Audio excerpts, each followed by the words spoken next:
Hello, everyone. Welcome to my episode of Bruno Talks with. Today, topic would be about a newsletter. My guest is Andrew Kamphey. Probably I pronounced that correctly. And we will be talking about newsletters. For some people, it may seem that newsletters are boring, that they are not so attractive, or maybe not even important. But I think that are very important, my guest probably has to say a few words about that. So stay tuned if you want to change your mind about that. So, hello, Andrew. So just introduce yourself in a few words, and we can start. Hi. Thanks for having me. This is awesome. I'm glad we get to chat. We got to chat in a closed community group last week, 2 weeks ago. Yeah, with Rosie. It feels like yesterday. Yeah. And we also had this some talks on other communities. I mean, on indiehackers.com, and even on Twitter. So I remember, I remember when I first met Andrew. It was not in person, but on Indie Hackers. So it was his post.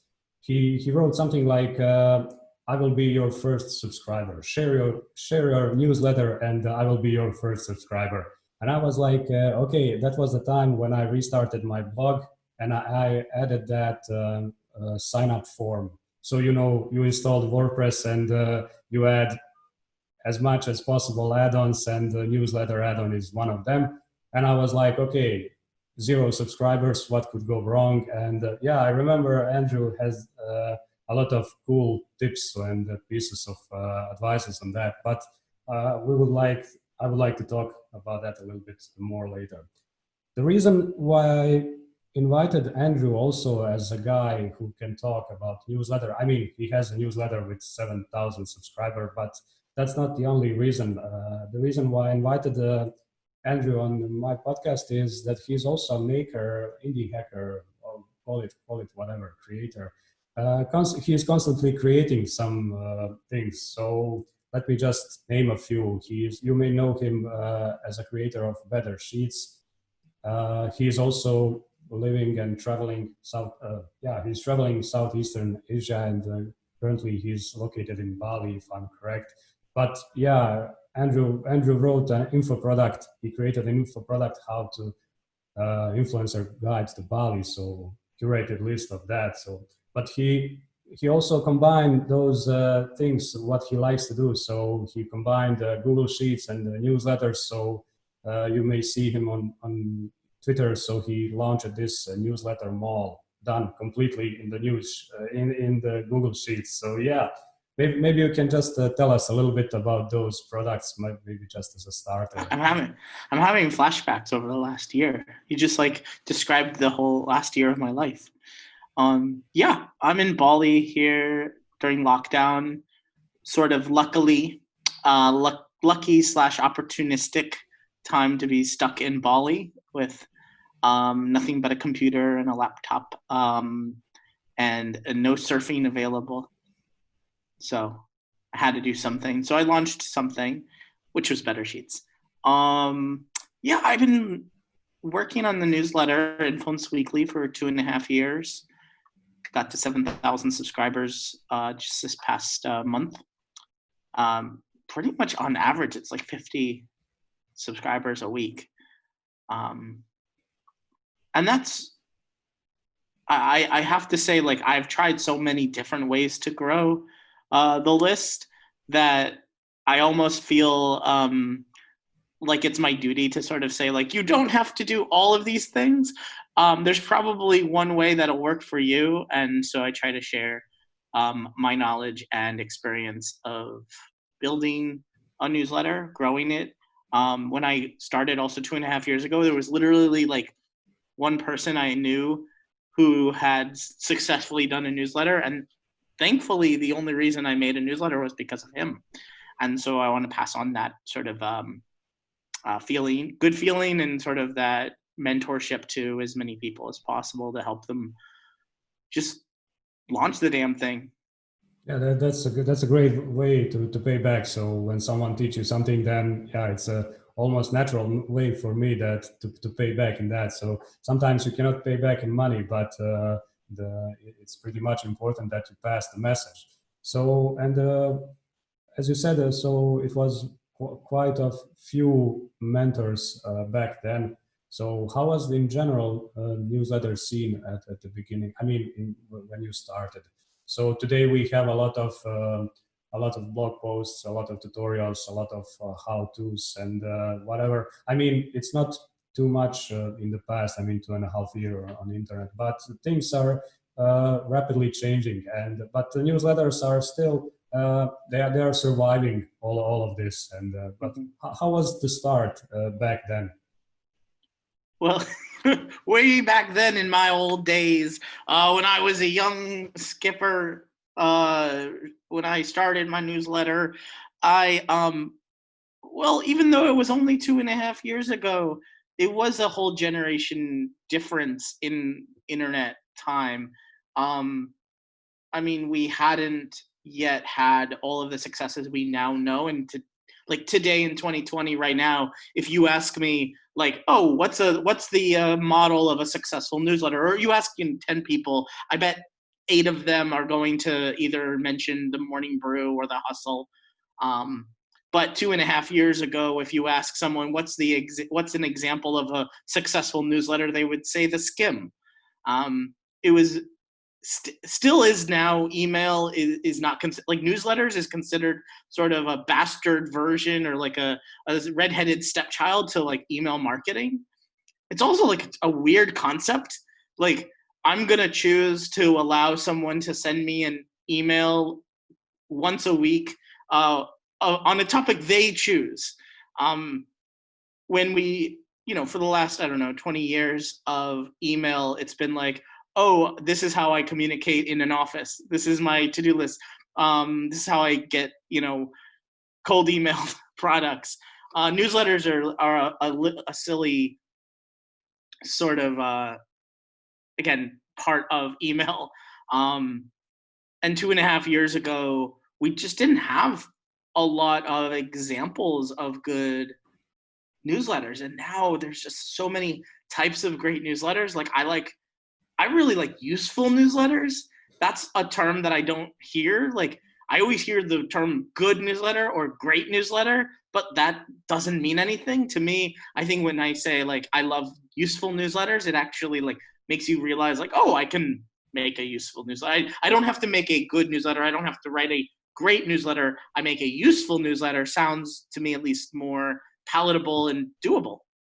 And also, I remember one of those tips was like to explain to your potential subscriber how it's useful for them. So it's not, and I'm also always talking about don't let anything up to imagination or abstraction. So if you said to someone like, this is good newsletter, but there is always two sides, my good and your good, my useful, your useful. So yeah, and I remember on that post you said, yeah, change a little bit copy of that subscribe text, and so this is X for Y's, and or especially what I remembered when you said tell a little bit how this newsletter will make your people who subscribe make them better version of themselves. So even a tiny bit of that. So I stick that to my mind.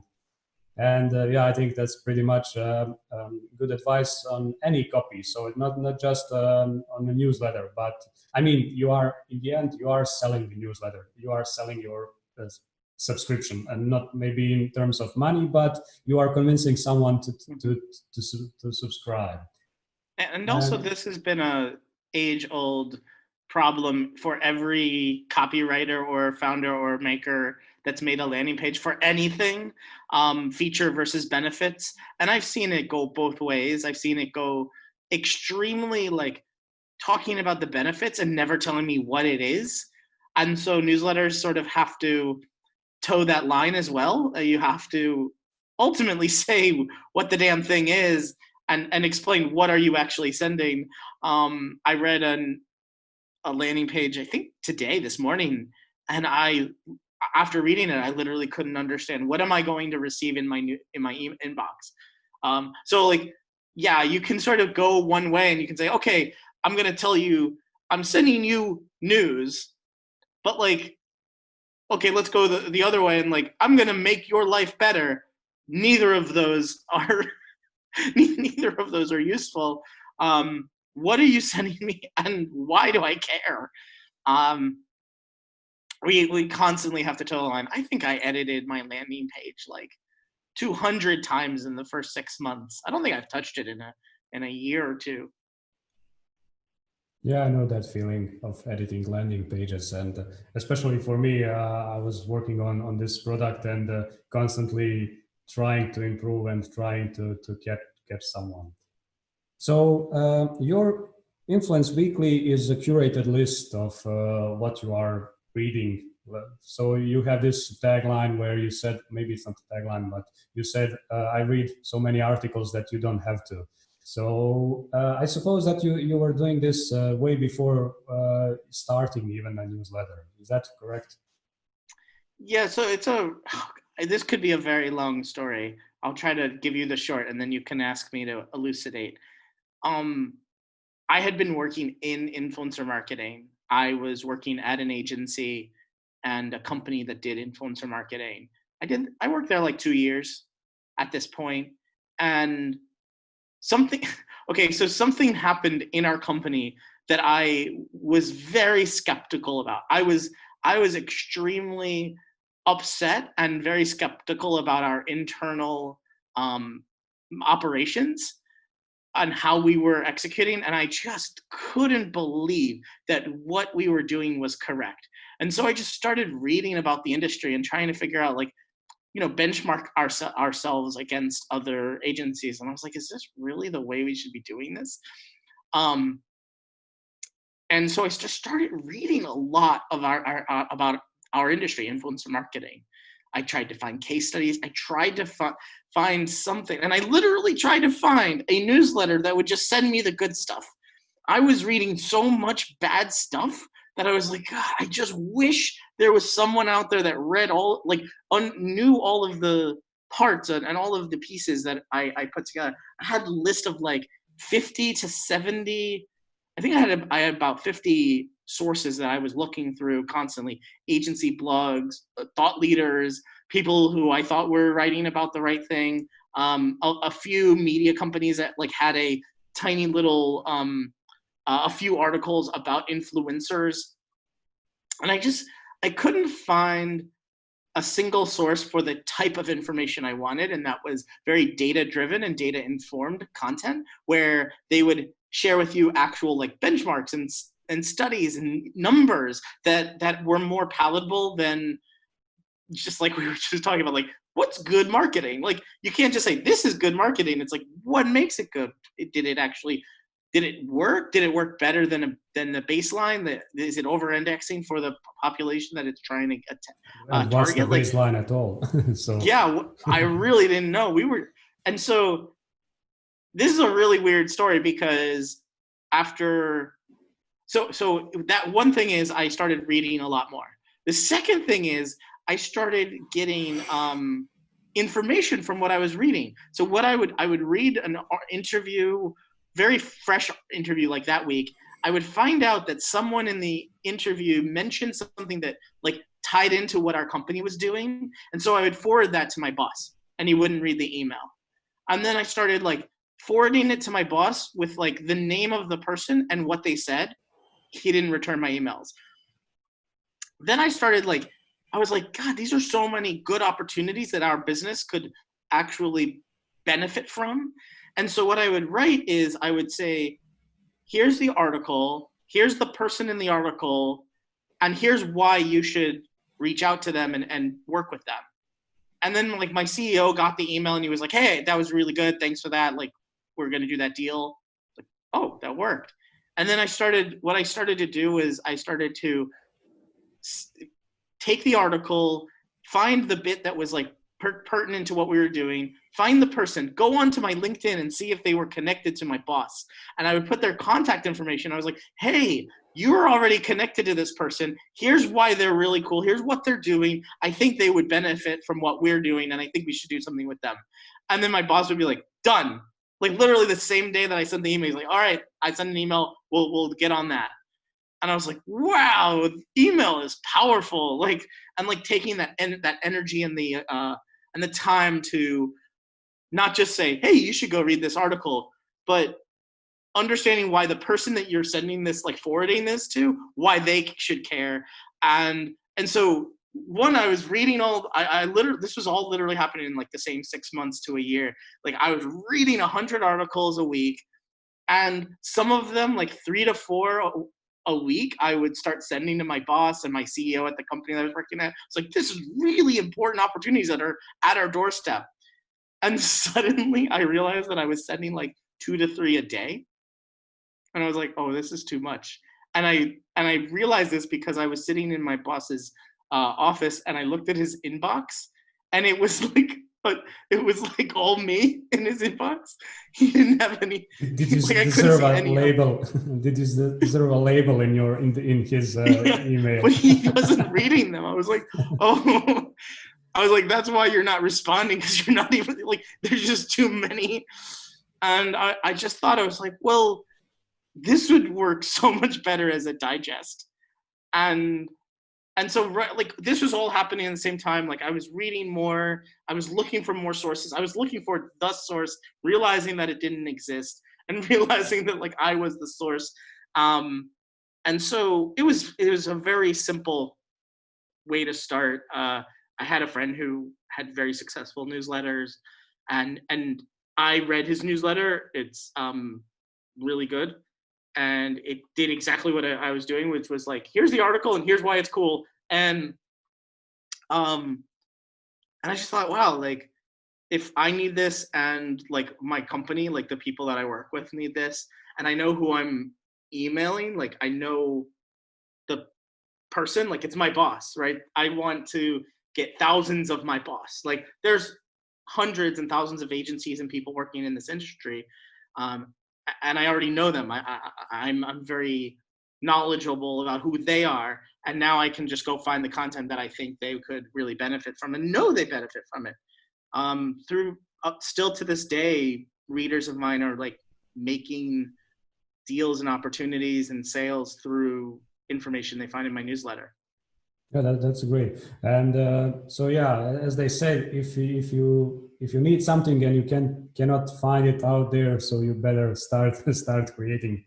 And that's an interesting story, that actually you were testing your email approach directly with your CEO, which is not really maybe not much people would like to try it out there. But yeah, it's kind of a different. It was kind of a different purpose. You are not sending like testing like newsletter form with some of your managers.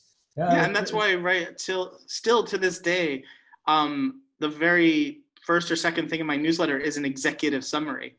I use the term executive summary because I know CEOs read my newsletter. Yeah. Well, yeah, you found something that's working. So, for example, if your CEO recognize that, and if you close some deal, then you definitely have some value in there. So, tell me a little bit. How much time does it take? So, you said you are sending this weekly. So, how much time does it take you to prepare, to distill everything, and to, I don't know, from the moment. I'll tell you, the first issue took 2 days. I was so nervous, and now it takes me about 2 hours. It's a couple of really just doing it for a long time and understanding which sources are good and not good, and sort of discounting things pretty rapidly, but also like just easing the process of like the tedium of it.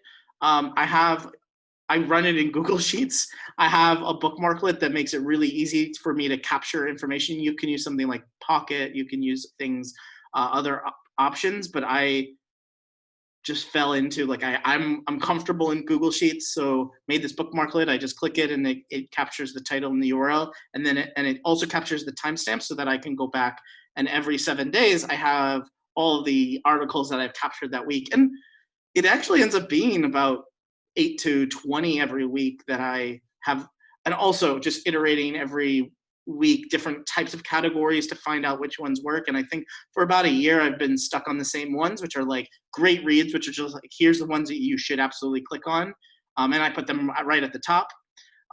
Interesting people, campaign insights, which are like, that's just in my industry, is we deal with campaigns, creative campaigns. Here they are right at the second.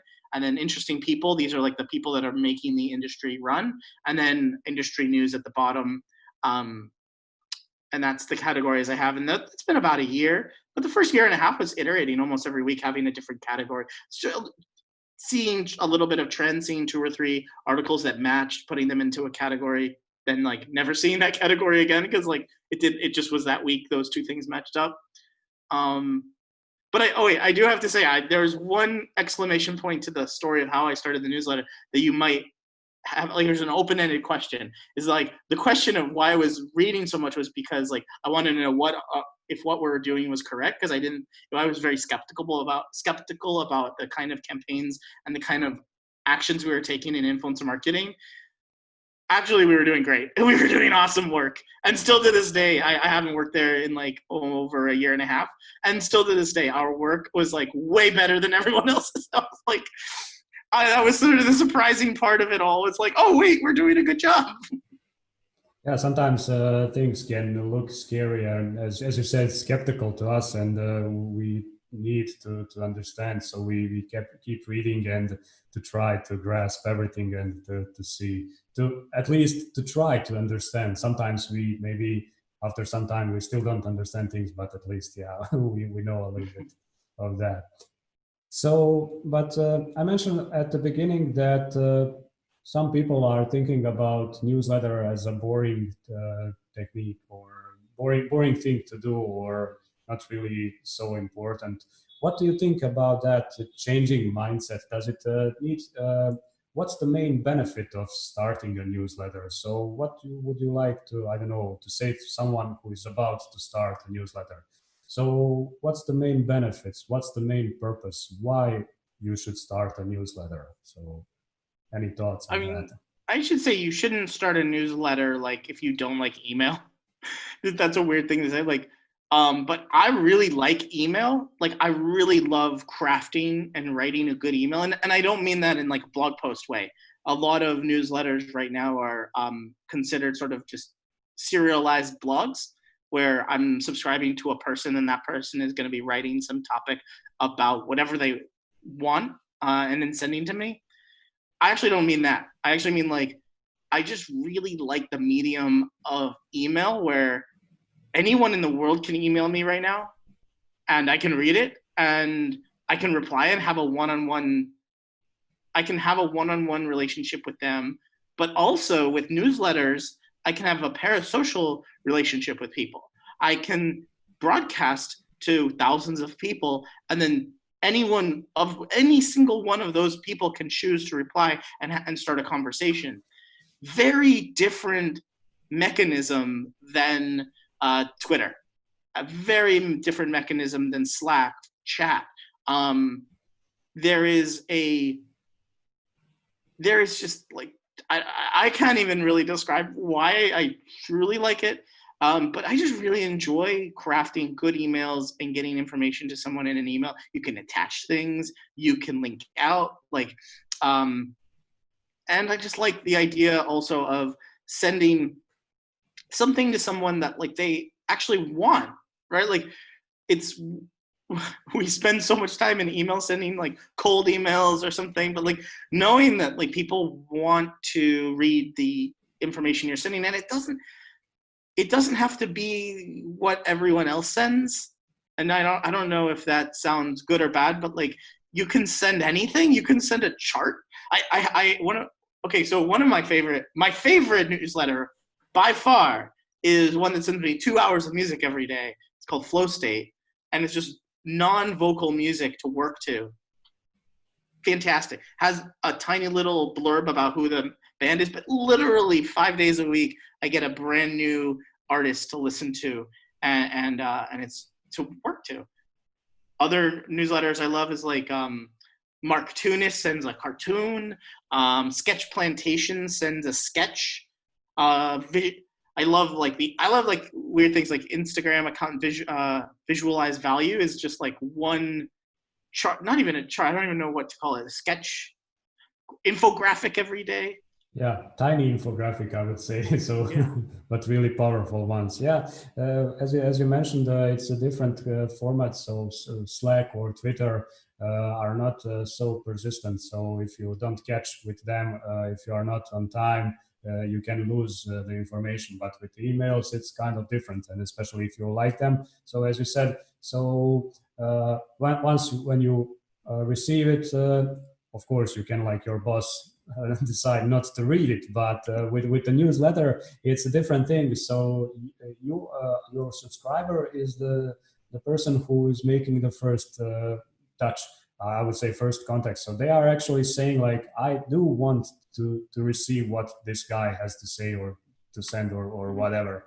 So, and then you have this freedom. Let's say, okay, I could send whatever I want, until it's still fitting the description of the newsletter, of course. So you cannot just start. You can, but you will then hit the unsubscribe rate. So, yeah. And what about promoting newsletter? I think that's also a topic maybe to discuss a little bit.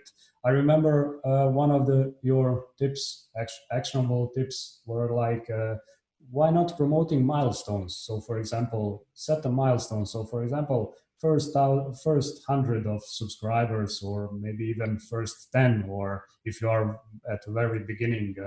I found that a tip pretty much nice. I even did it on my product hunt launch. I prepared these for the upvotes. So first 50 upvotes, first 100 upvotes, and stuff like that. I think it's pretty much a powerful way to remind someone, unsolicited way to remind someone, yeah, this is my newsletter again, but with a little bit different connotation and with a little bit different context. So it's not like, okay, please subscribe again, but no, I'm just doing fine. This is my milestone. Consider subscribing. What's your other tips for promoting your newsletters? So where to promote, how to promote, or anything that comes to your mind? So I think around milestones, I do want to add sort of a little more, enrich that a little bit. I think what is cool about milestones are, let's say there's 4 things that are really cool about milestones. One is you can do like different types of milestones. So there's actually 2 things. One, there's different types of milestones, and then there's 3 things about milestones. So that's a 4. It's like 1, milestones of like number of editions. That's first one, 10th one, 20th one, any sort of round number. But you can also talk about like celebrate milestones of subscribers, 50, 100, 1,000. And then you can also share milestones of how long you've been doing it, which if you do a weekly, your 50th newsletter sometimes runs very close to your 52nd, which is a year. So that's really funny to be able to, like, within 2 weeks say, I'm sending my 50th newsletter. And then like literally 2 weeks later be like, I'm at my 1 year anniversary. You know, different people respond to those 2 different things very differently. Also, I guess there's a 4th one, which is revenue. If you're making like paid subscriptions off of it. I realized actually literally yesterday something happened weird. I posted 2 milestones on Indie Hackers. One was the number of customers and one was revenue. And the number of customers got like, I don't know, 20 views, but the revenue one got like 800 views. Like, people just respond differently to different types of numbers and different types of milestones. And then, okay, so now you have different types of milestones, but you also have 3 phases of time for each milestone. You can run up to it, So if you're on the 48th, 49th edition, you also can see if you have 89 or 92 or 95 subscribers or 1,992. That's an awesome thing to post, is like, I'm so close to 2,000 subscribers. Let people like help you celebrate and understand like that run up. Then there's, hey, I have 2,000 subscribers. And that's a fun thing to celebrate as well, sort of an accomplishment. And then seeing those two posts like 2 days apart is really fun. But there's also a third thing where like you've passed it, you're over it. And what did you learn from it? What kinds of things happened to get you there? What did you do for a year while you were doing your newsletter? How did you get 2,000 subscribers? I think those posts and that type of talk is actually more useful. It's also more fun, and I think has a little more gravitas when you're like, hey, I'm so lucky and I'm very grateful for having 2,000 subscribers. Here's where they all came from. Then also people who may subscribe will be given a reason and sort of social proof to see that, oh, that's why other people have subscribed. Not just that there are other subscribers, but here's why other people subscribe. Like, oh, I posted on Indie Hackers about this. And then you can link to past things, which people miss. The internet is a huge place and it's very fast. So you want to repeat good things often. And I think that's a missed opportunity for newsletter writers who are used to just sort of doing the newsletter, or makers who are used to just doing the work and letting sort of other people market it or do sales. I think as a newsletter writer, it's one of the really core things I love about doing newsletters. Like, I get to do everything. I have to be the guy who makes it and markets it. Well, one-man show.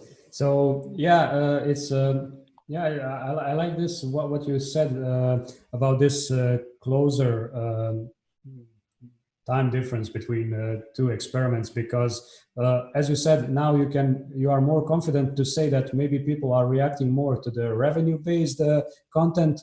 But if you did that, for example, in a 2 weeks separation, first post this one and then post the content with the revenue, you wouldn't be so sure about that. You will maybe start wondering, maybe I posted it on the wrong weekday, maybe there was not enough audience or stuff like that. But when you post it almost in parallel and see how both things react, then it can give you a more confidence in your analysis. I mean, you cannot never be 100% what's working and what's not. So internet is weird, people are weird. So yeah, sometimes it can go in a wrong direction without any reason. But and you mentioned this revenues and everything, which is my next topic. So some people are monetizing newsletters. So maybe a few words about how to monetize a newsletter, when to monetize, so you cannot just jump there and say, okay, I have a newsletter, just give me your money. So some thoughts on that. Yeah, I think I have some pretty unpopular or unconventional thoughts on this. I don't think there's a specific time you have to wait to monetize. You definitely should consider how you're going to make money, or if you want to make money. Because I now run a company and a startup that we're in the newsletter space, I talk to a bunch of newsletter operators, and everybody has such different reasons for doing it. I run Hypeletter, which we literally are like an embedded sales page, and I'm literally helping people make sales in ads. And so the people I talk to already want to understand about ads, and ads are definitely an option. And actually, if you talk right at this moment, if you look at Morning Brew and The Hustle as the two, if those are your examples of successful newsletters, they're making their money from advertisements. Also, The Hustle has like 3 different revenue sources, while I think Morning Brew also has a couple different revenue sources. I actually have like a 37-minute talk on this, and it's online on subscribersintoprofits.com. It's literally links to a Google slide, and then there's a video that's like a 37-minute video on all of it. It tells my entire story of how I made money. I tell you play by play how I made money, how I sold ads, and how I did other things to increase the total revenue. And you don't have to do ads. You also don't have to do memberships. I sort of cringe when people say, "Oh, if your audience pays you as a membership, then you are aligning your values." And I don't think that's. I think that is myopic and sort of small in insight. Because if you are a good writer and you care about your audience, then doing ads, and you can say no to some ads. You can tell sponsors like, "Oh, you don't belong in my newsletter. I don't care how much money you pay me."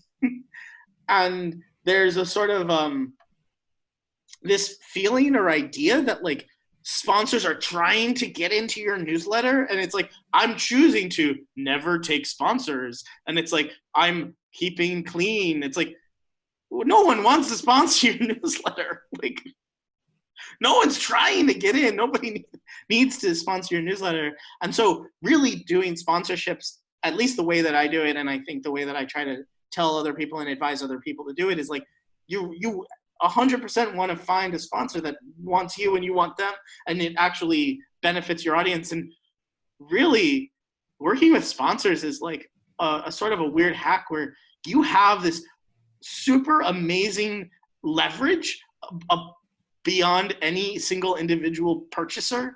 Because like, if you even have 1,000 subscribers, you literally have 1,000 people that you know exactly who they are. They're marketers, founders, designers, whoever's reading your newsletter, you know who they are, and you can go to a company and be like, I'm not a normal purchaser, I'm not a normal consumer. I have 1,000 people that are looking for this, and I'm going to test this product or something. You have like really big leverage to do really interesting stuff as a newsletter writer with any size base. So this is one of the things also, as this is one of the things that bugs, let's say, people who are trying to, I don't know, start with a newsletter. Some people are trying like, okay, there's money in it, I should start newsletter, but probably that doesn't work that way.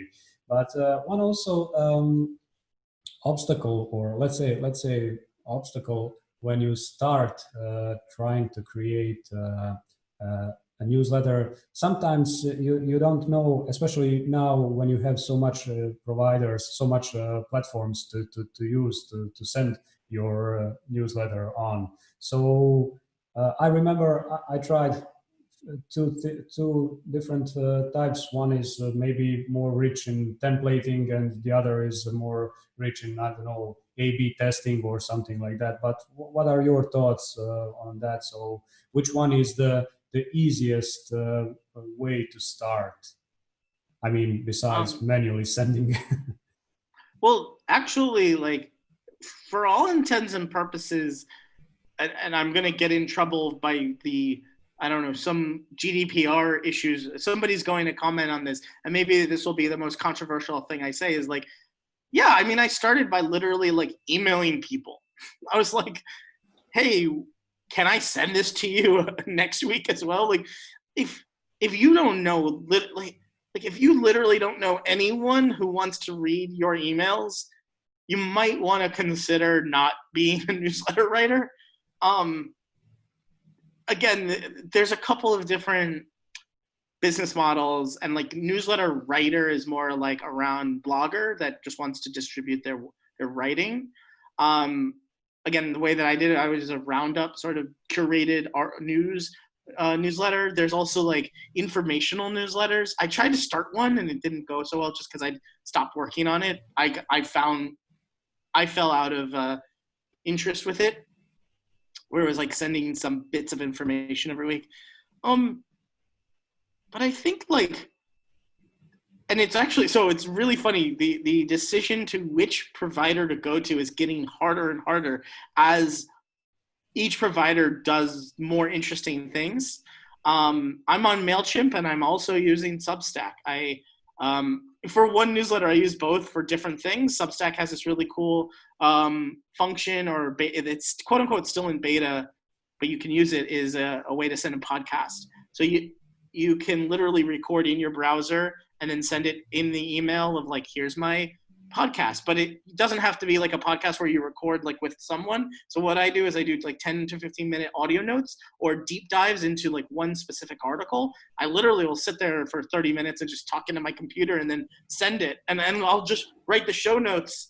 The email is the show notes, and what I'm sending you is the audio. And then my Better Sheets newsletter is just like the newsletter is like sort of an excuse to get in your inbox of like, hey, I made a video, go watch the video.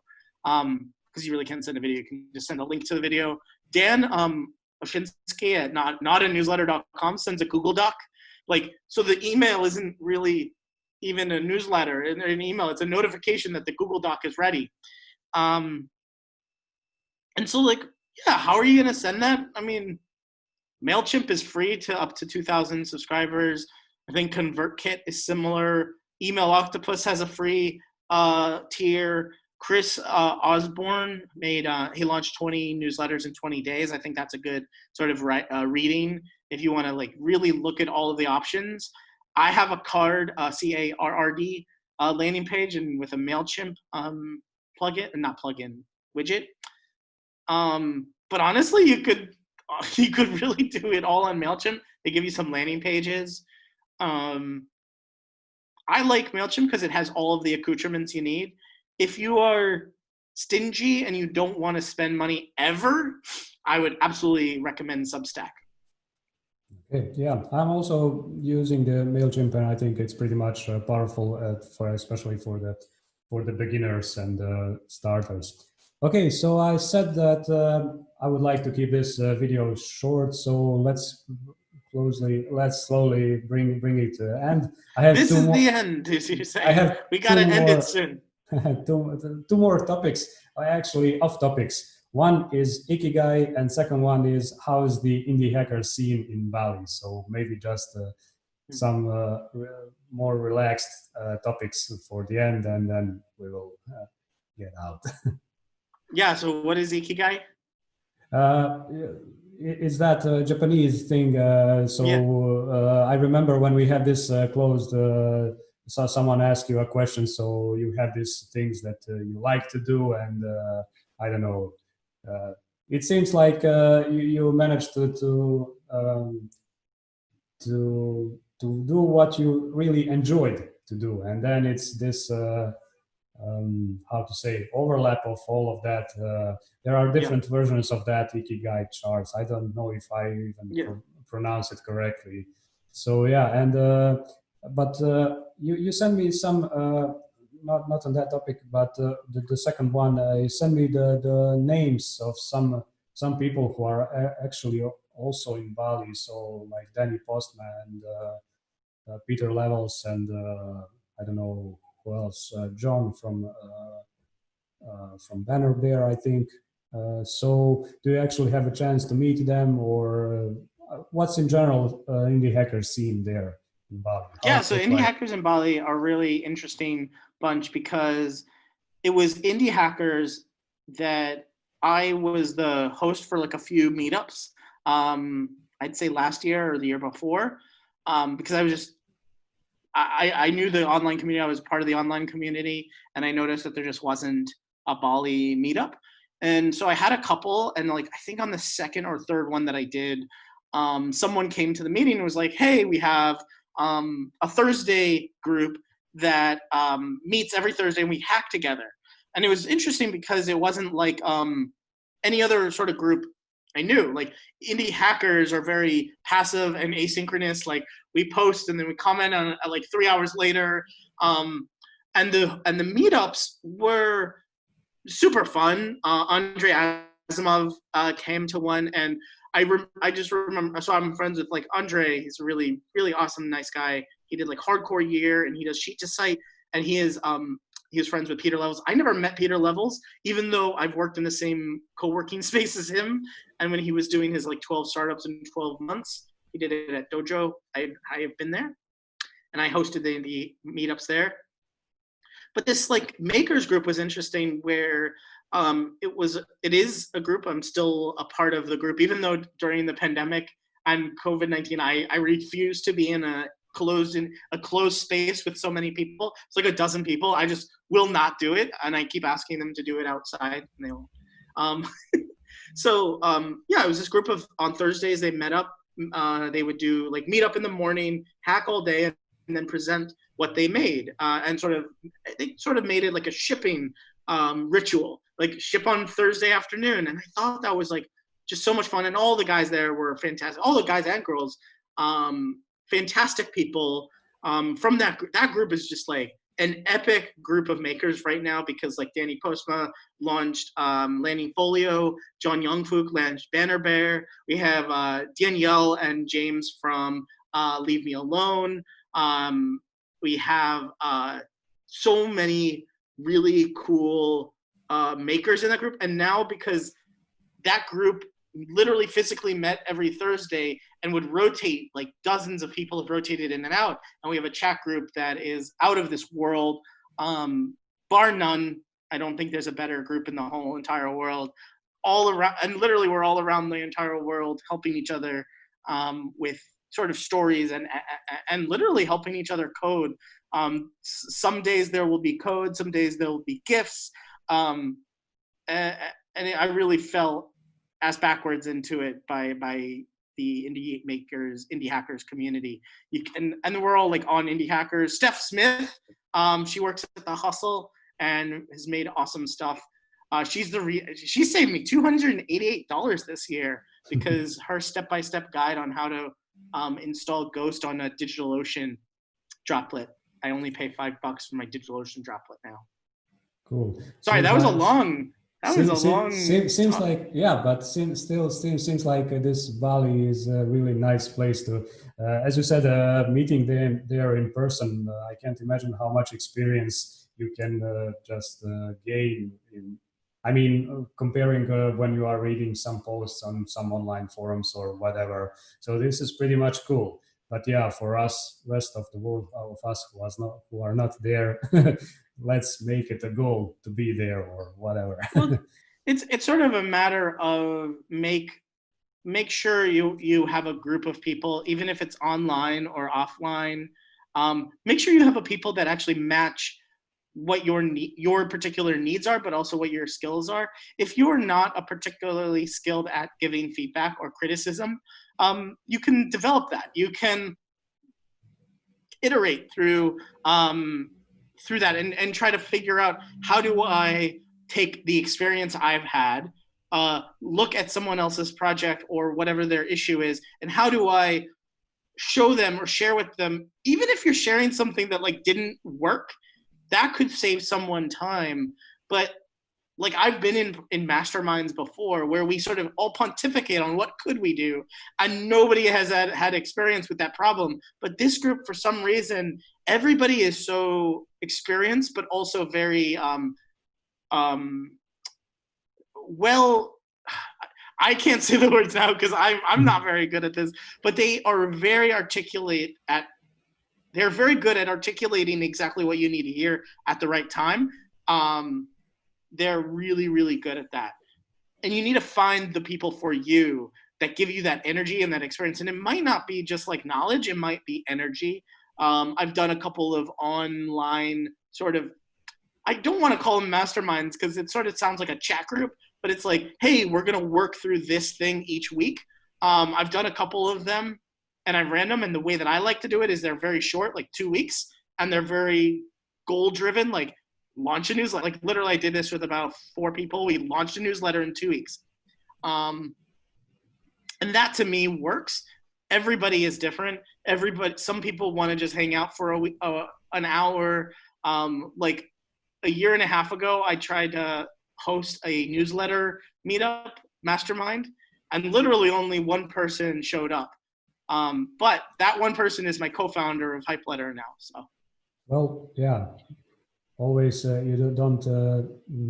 Sometimes you cannot target the audience, but if you target just enough, maybe those are the right people. Okay, it was great talking to you, and we talked pretty much about newsletters, some other stuff as well. So, I wanted to talk more about Ikigai. I don't know if we have time. Yeah, You but I explained it very think well. maybe next time. So You should just give them a link. There's a great chart. yeah, It actually explains it much better than I can. I sort of always leave something out.